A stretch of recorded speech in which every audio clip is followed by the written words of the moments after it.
Donc ce qu'on va faire, c'est voir le résumé que nous a concocté Lucas Archimède.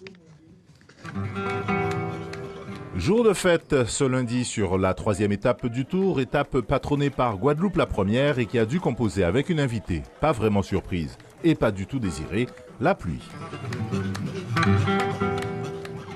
La pluie qui n'a pourtant pas douché les ambitions de quelques baroudeurs, ici Axel Carnier et Jonathan Salinas, dans les terres de Vieux-Fort.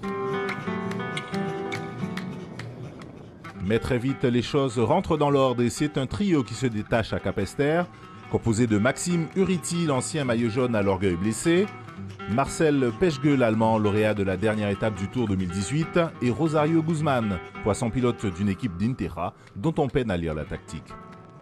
Adrien Guillonnet, c'est l'habitude, contrôle à moins d'une minute, bien que virtuellement déshabillé par Uriti. À prise d'eau, toujours la même configuration quand Guzman tente de s'en aller, une tentative qui fera pchit.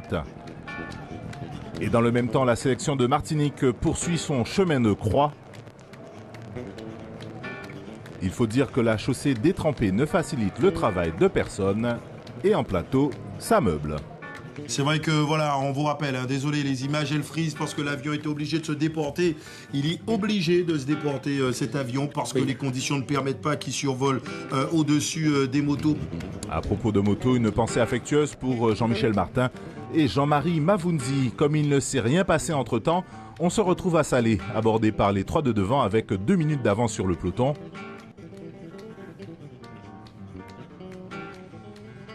Un peloton qui avale cette première difficulté du jour au sprint.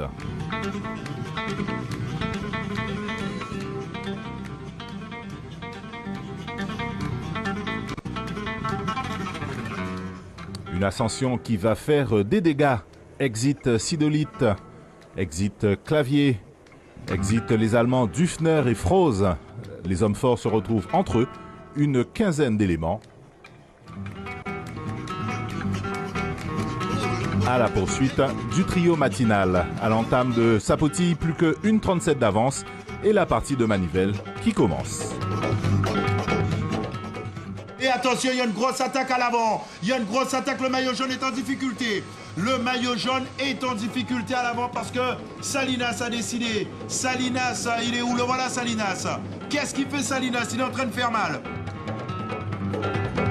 À l'approche du sommet, Guzman et Uriti lâchent Peschke.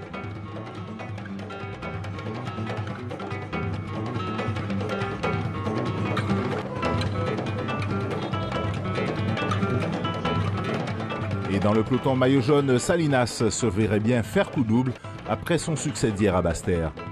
Le Lamantinois ramasse tout le monde dans l'Ermitage. D'abord Peschke.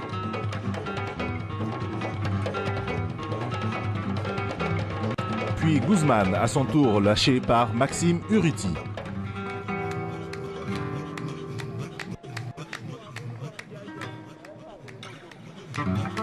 Derrière, les dégâts sont considérables. Signalons tout de même la belle course de Cédric Locatin de l'Excelsior et du jeune Anaël Macias de l'EDS, tout juste 19 ans.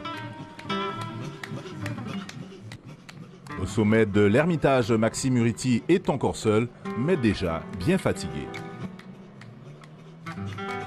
À ses trousses, une meute conduite par les Allemands de Frédéric Dombrowski qui ont repris Salinas et qui amènent le maillot jaune dans un fauteuil.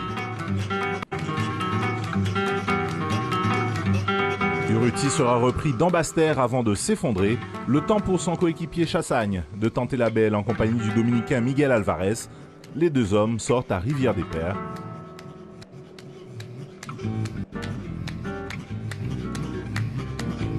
Ils abordent ensuite Mabouya avec à peine 10 secondes d'avance.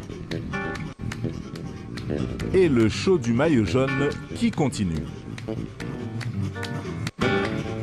Les deux hommes sont repris. Adrien Guillonnet, franchement impressionnant sur cette étape.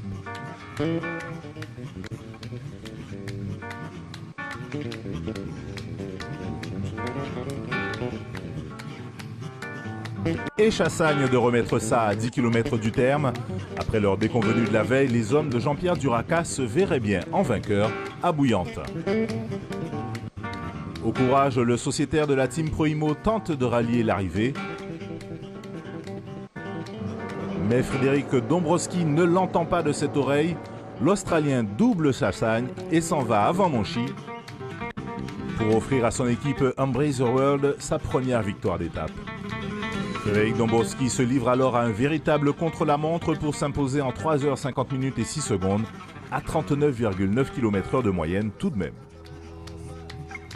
Et avec 1,34 d'avance sur Ben Carman, l'Allemand de U-Cube, et 1,40 sur Miguel Alvarez, le Mexicain de Inteja.